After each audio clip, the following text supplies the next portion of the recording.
Hello നമസ്കാരം. നമുക്ക് live update നോക്കാം. ലൈവിൽ ഇന്ന് രാവിലെ തന്നെ കാണാൻ പറ്റിയത് ബിഗ് ബോസ് വീടിനകത്തുള്ളവരൊക്കെ പുലർച്ചെ തന്നെ വീട്ടിലെ പണികളൊക്കെ തുടങ്ങിയിട്ടുണ്ട്.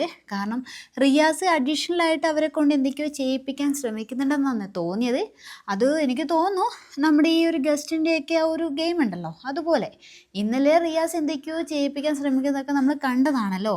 ഇതൊക്കെ അതായത് ഈ ഒരു ഗസ്റ്റിൻ്റെ ക്യാരക്ടറായിട്ട് കാണാം.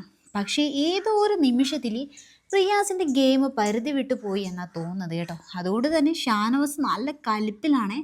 ആ സമയം റിയാസ് ഒരു വേസ്റ്റ് കൊണ്ടുവന്നിട്ട് നമ്മുടെ ഹോളിലേക്ക് തട്ടുന്നുണ്ട്. വലിയ വഴക്ക് തന്നെ അവിടെ നടക്കുന്നുണ്ട് കേട്ടോ. റിയാസിനെ എന്താ പറയുക, ചെവി പൊട്ടുന്ന രീതിയിലൊക്കെ നമ്മുടെ ഷാനവാസ് പറയുന്നുണ്ട്.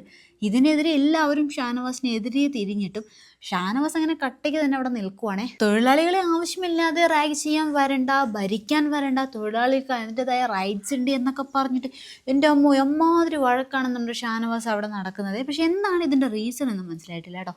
എനിക്ക് തോന്നുന്നു റിയാസ് തന്നെ ആവാനാണ് സാധ്യത. ഷാനവാസ് എന്തോ മതം പൊട്ടിയ ഒരു ഒറ്റക്കൊമ്പനെ പോലെയൊക്കെയാണ് അവിടെ കിടന്ന് കാണിക്കുന്നത് കേട്ടോ. ആ സമയം നമ്മുടെ റിയാസും മറ്റുള്ളവരൊക്കെ ഷാനവാസിനെ വല്ലാണ്ട് അങ്ങ് ചൊറിഞ്ഞുകൊണ്ട് നിൽക്കുകയൊക്കെ ചെയ്യുന്നുണ്ട്.